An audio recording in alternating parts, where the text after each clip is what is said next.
Laughter cuts through the music. The air smells like pizza, perfume, and pool chlorine. The backyard's packed. Balloons slap against the branches. Dad's holding a camera, Mom's lighting candles, neighbors are drinking. My sister stands in the middle of it all, the star of the night. I'm off to the side, under the maple tree. Chop's lying by my feet, watching crumbs fall from the table. Surprise, everyone yells. The garage door lifts. A white car rolls out with a giant red bow on the hood. Paint shining, engine humming. She covers her face, crying, then runs to hug Dad. People cheer. Phones go up, flashes everywhere. Dad raises his hand for silence and says loudly. She earned it. She's been focused, she worked hard. We're proud of you. I stand there, holding a plastic bottle of water that's already gone warm. Chop lifts his head, like he's checking if I'm okay. I rest my hand on his ear. He lays back down. My sister gets in the car. The engine starts, soft and smooth. Mom scans the crowd, her eyes catch mine. She smiles, that empty kind of smile, the polite one you give to someone who doesn't quite belong. I nod back and step into the shade. I take out my phone. There's a picture from years ago, me at 10, holding a small certificate for a science project. In the background, my sister's standing with a big trophy. Dad's looking at her. Even back then, I thought it was just coincidence. Laughter again. Music louder. Someone turns on the lights around the pool. I close my eyes. There's no anger, just cold clarity. That's when I decide, tonight, I'm leaving. Me and Chop. For good. They didn't hate me. They just didn't see me. No shouting, no drama, just absence. My sister was the project, the proof of their success. She got tutors, new shoes, every opportunity that made sense. I got what was enough. When she brought home an A, they celebrated. When I did, they said, good, keep it up, and changed the subject. When she failed, they comforted her. When I failed, they reminded me to try harder next time. I learned early not to expect much. On my 18th birthday, they handed me a Bluetooth speaker. Cheap. Still in the plastic wrap. Mom said, you can use it in your room. Dad added, music keeps you motivated. The cake was small, the candles uneven, the room quiet. No guests. Just them, distracted, waiting for it to be over. Chop sat beside me the whole time. He wagged his tail once, then rested his head on my leg, as if he understood. I studied hard, worked nights, came home late. Their words were always short, don't be late. Don't touch your sister's things. Let her focus. When I showed them my internship papers, they nodded and went back to their phones. When I asked for advice, they said, look how your sister handles it. So I looked, and realized she did only what made them happy. I did what made sense to me. That was the difference. Chop was the only one who noticed when I left for work or came back tired. He'd bark when I laughed, whine softly when I didn't. Every time I opened the door, he was there, waiting. No judgment. No questions. Just loyalty. He was my only friend in that house. After my sister's birthday, I went to my room. Laughter echoed outside. I shut the door, sat on the bed, and looked around. Nothing in that room felt like mine anymore. I packed a backpack, jeans, 2 shirts, a thermos, my old laptop, a few documents. Grabbed Chop's leash from the hook. He stood up right away, tail wagging, waiting for the signal. I knelt beside him and whispered. Let's go, buddy. We slipped out the back door while my sister drove circles around the neighborhood, honking her new car. No one saw us. No one stopped us. The street was empty. The bus came 5 minutes later. I had $243.25 in my wallet. No plan, no safety net, just that number in my head and Chop at my feet. We found a tiny room above an auto shop. Smelled like oil and dust. The landlord wanted 3 months' rent up front. I gave him almost everything I had. Next morning, I went to a construction site. They needed someone to haul debris. No paperwork, just cash at the end of the day. I took it. That first week, my hands split open. My back locked up every night. Chop waited for me in the room, quiet, patient. We ate cheap canned food and eggs. He'd lay his head on my lap, and I'd fall asleep before I could even take off my boots. A month later, I found an old garage for rent. Cold, damp, with a door that stuck halfway. I set up a folding table, a toolbox, and a space heater that barely worked. Started fixing things for people, locks, faucets, outlets, whatever they needed. People liked that I didn't lie or cut corners. I'd leave receipts for every part, write everything down. Word spread. Soon there was always someone calling. Chop would stay in the corner on a blanket, watching me work. I hung a little sign on the door, "Dogs friendly." People smiled when they saw him. He made them trust me faster than any business card could. I created a small page online, posted before and after photos, short captions, no bragging. Answered messages fast. Showed up on time. People noticed. I saved enough to buy a used van. Put magnetic signs on the sides, my phone number, repairs. Reliable. Honest. That was the whole slogan. I didn't need more. The noise in my head quieted. I stopped thinking about home. It felt like another lifetime. 3 years later, I signed my first real contract, full-time maintenance for a new housing complex. They needed someone reliable, someone who showed up and didn't lie. That became my brand. I couldn't do it alone anymore. I hired 2 technicians. Then 2 more. Each got uniforms, training, and rules. No alcohol on the job, no cutting corners, no lying to clients. Every job documented, every mistake reviewed on Fridays. Simple. Fair. We built a website with clear prices and a basic form. No fake discounts, no fine print. Just straight answers. The business grew.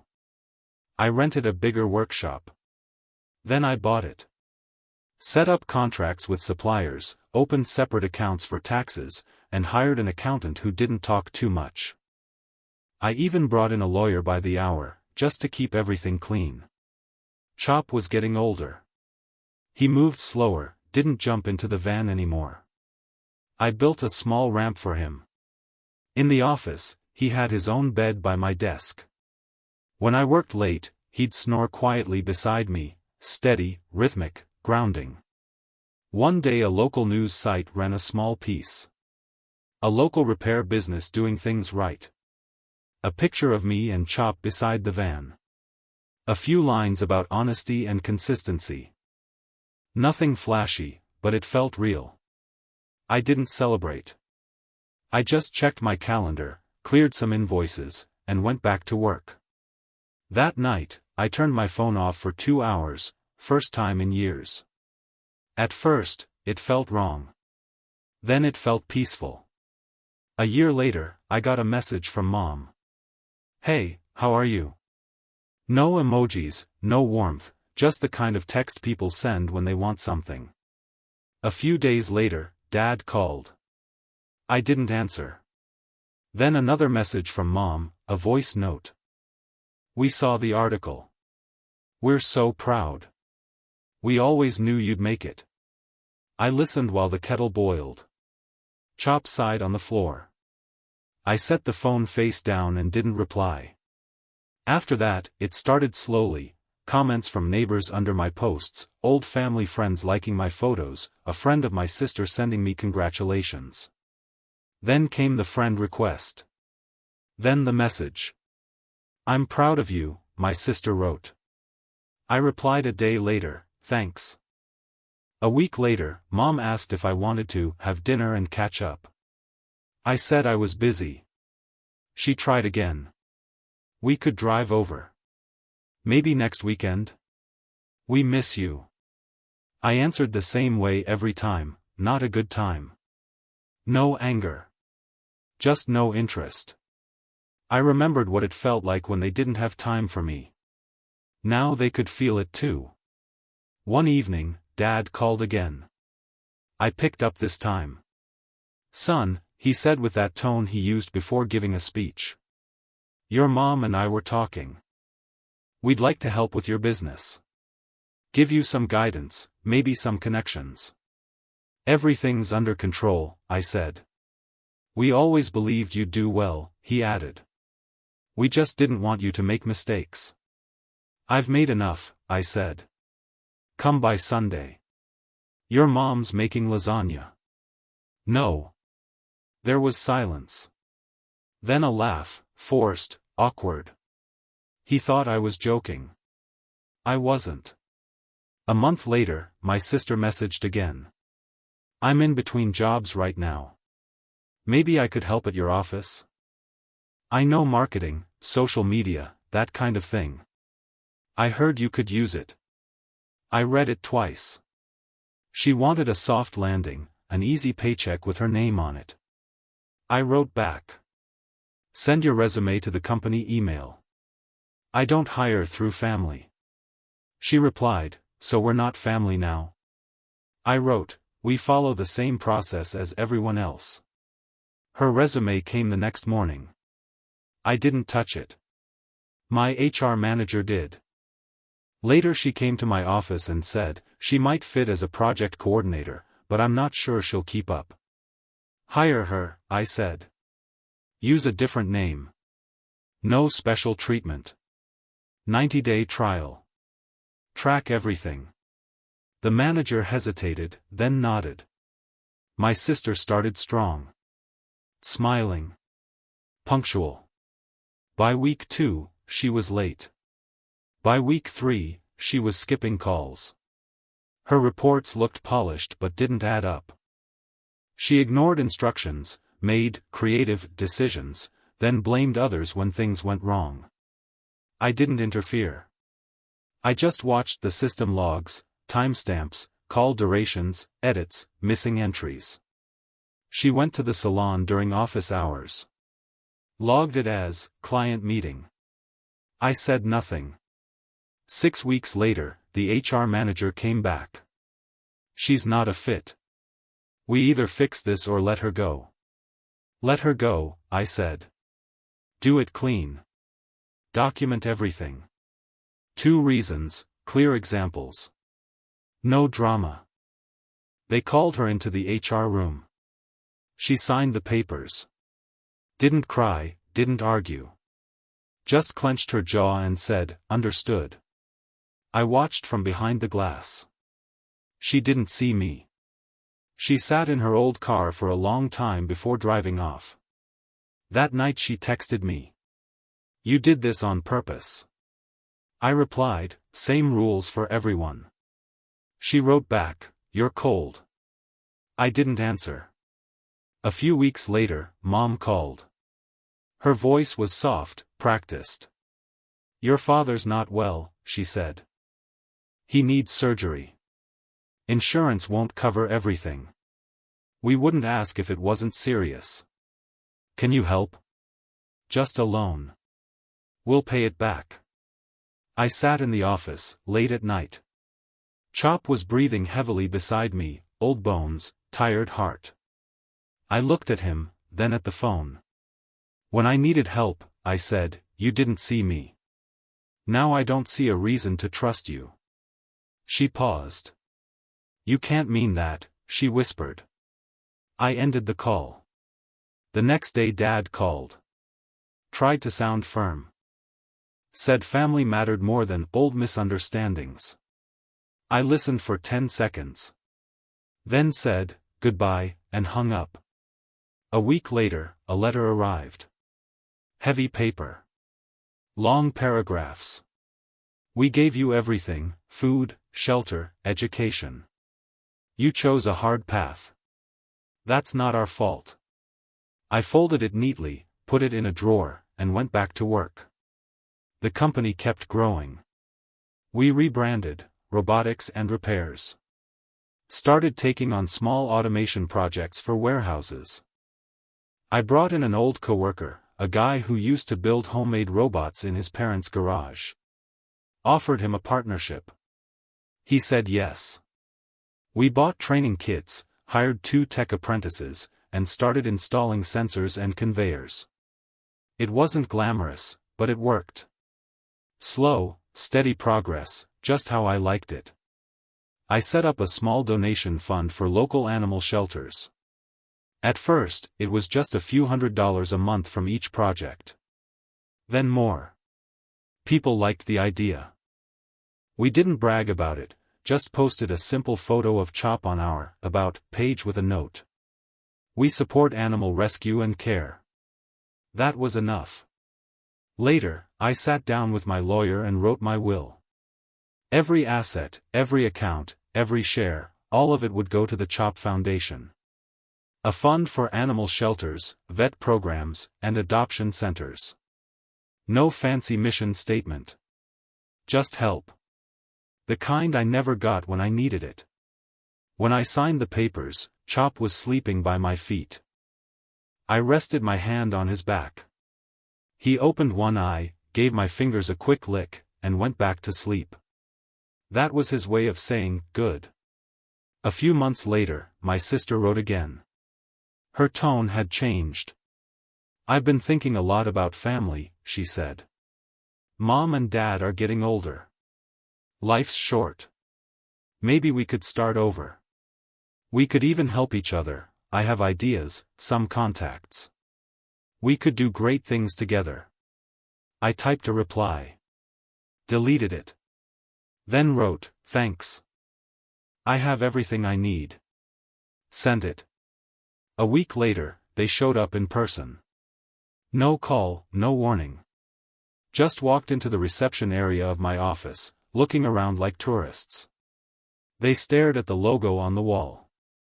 I walked out of my office. They looked surprised, like they hadn't expected me to actually be there. Mom smiled, her eyes darting over the furniture, the polished floors, the clean lines. This place is beautiful, she said. You've done so well. I have a meeting in 3 minutes, I said. Just a minute, Dad cut in. He looked uneasy. We were hoping to talk about a small loan. Things have been tight. We'd pay you back.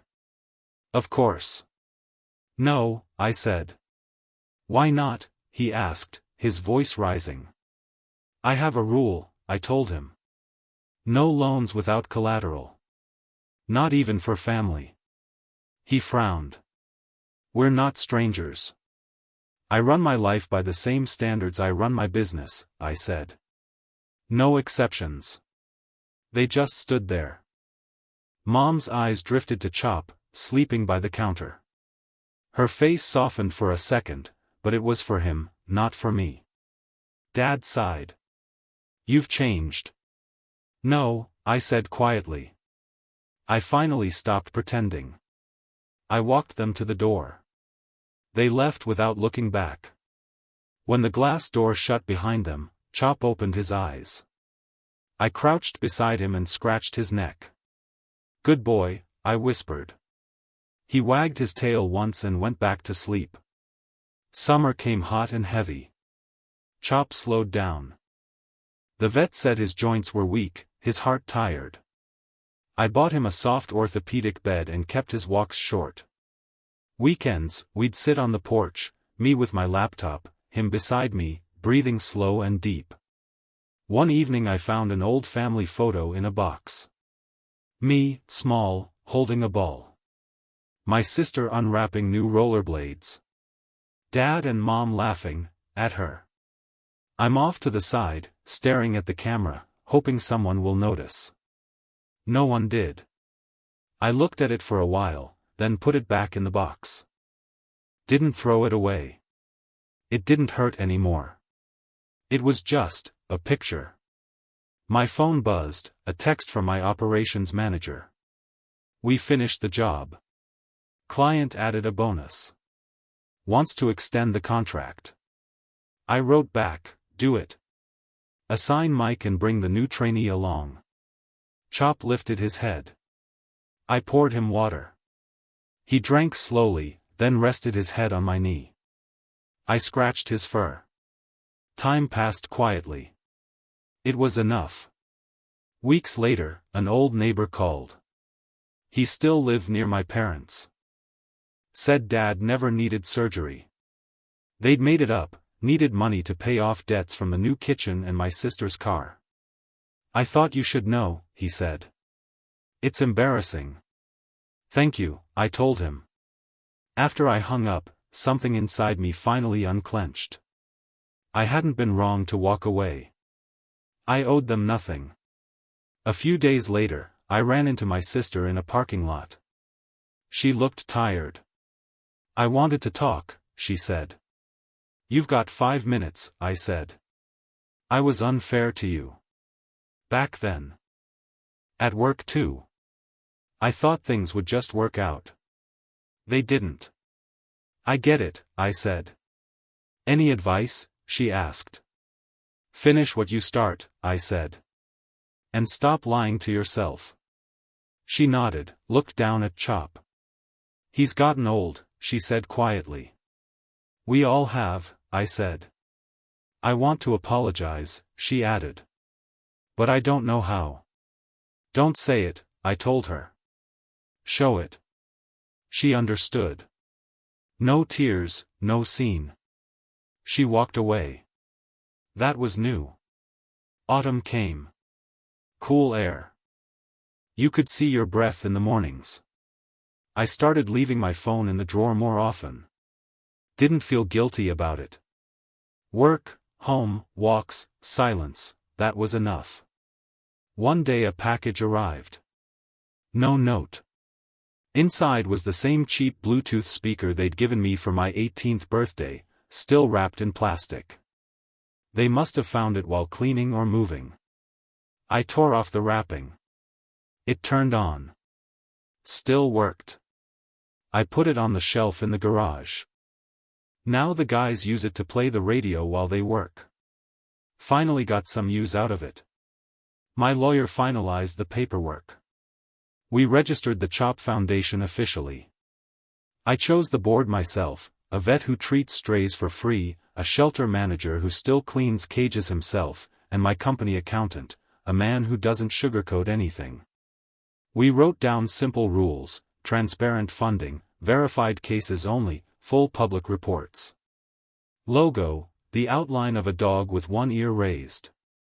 Clean. Honest. Just like the name. When I signed the last page, Chop was in the room, breathing slow and heavy. I placed my hand on him. He opened his eyes, gave me a soft look. That was all the approval I needed. Sometimes I dream about that old house. No shouting, no drama, just the sounds of life that never included me. In every dream, I'm looking for Chop. He always finds me first. Tail wagging.